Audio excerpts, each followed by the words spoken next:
Some questions, please try to answer them because I am confused, and I think other brothers and sisters will be benefited also. Number one, do you have to follow mazhab? If yes, when and why? Is it farz or sunnah? এখন তিনি যে প্রশ্ন করেছেন সেটা কাদেরকে প্রশ্ন করেছেন আমি জানি না, যে মানে তারা মানে মানুষ মাযহাবের অনুসরণ করবে কিনা। জি, মানুষ মাযহাবের, এখানে মুসলমানদের কথা বলা, হ্যাঁ মুসলমানদের কথা বলা হচ্ছে যে তারা মাযহাবের অনুসরণ করবে কিনা। এখানে বক্তব্য হচ্ছে এটা যে মাযহাবের অনুসরণ করার মধ্যে কোনো ধরনের আপত্তি ইসলামের মধ্যে নেই, কিন্তু শরীয়তের কোনো বিধান নয়, সেটা ফরজ ওয়াজিব সুন্নত নফল কোনো বিধানের মধ্যে এটা অন্তর্ভুক্ত নয়। এটা অনুসরণ করা কেন?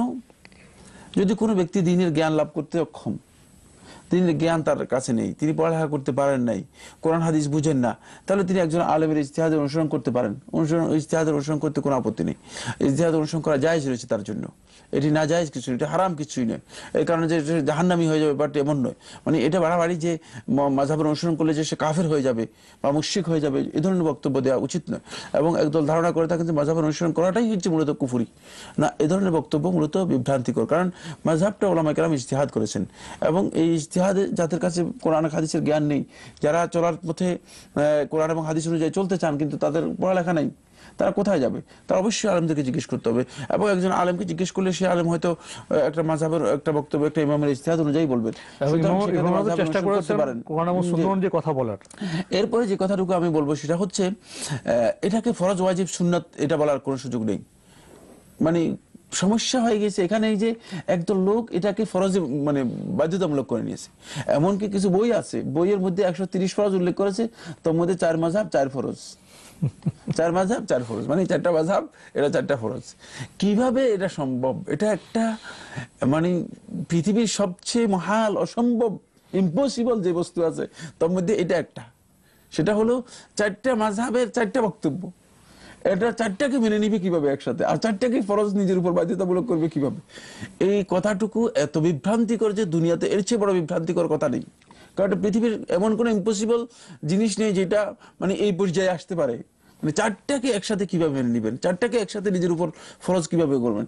4 মাযহাবের মধ্যে যে কোনো এক মাযহাব ফরজ যদি বলে, তাহলে তাও কিছুটা মানে, যদি এটা সত্য নয় মানে সঠিক নয়, কিন্তু কিছুটা মেনে নেওয়া যেত। কিন্তু 4 মাযহাবকে 4 ফরজ করেছে। তো এই জন্য যারা বলে থাকে যে মাযহাবের অনুসরণ করা ফরজ, তারা সবচেয়ে বড় বিভ্রান্তির মধ্যে রয়েছে। কত সালে ফরজ হয়েছে? কারণ মাযহাব আবু হানিফা রাহমাতুল্লাহ আলাইহি মাযহাব ফরজ করা এটা কে দিবেন? অধিকার কার? ফরজ তো কোরআন এবং হাদিস অনুযায়ী হবে। ফরজ তো আহাদুন নবুওয়া, নবী সাল্লাল্লাহু আলাইহি ওয়াসাল্লামের সময় হবে।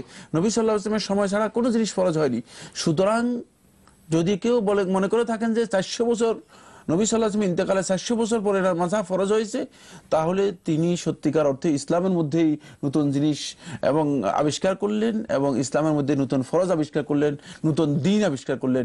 এটি একেবারেই গর্হিত, এটি একেবারেই নিষিদ্ধ। আপনার এর কোনো বক্তব্য থেকে আমরা কি এটা এভাবে বুঝতে পারি যে যারা আমার সাধারণ মানুষ, ইসলাম সম্পর্কে আমাদের গভীর লেখাপড়া নেই, জ্ঞান নেই, আমরা ইচ্ছে করলে দিনের পথে চলার জন্য যে কোনো একটা মাযহাব মানতে পারি? জি, মানতে কোনো অসুবিধা নেই, কিন্তু এটা ফরজ মনে করা যাবে না, মনে করার কোনো সুযোগ নেই, যেহেতু আল্লাহ ওয়া রাসূল এটা ফরজ করেন।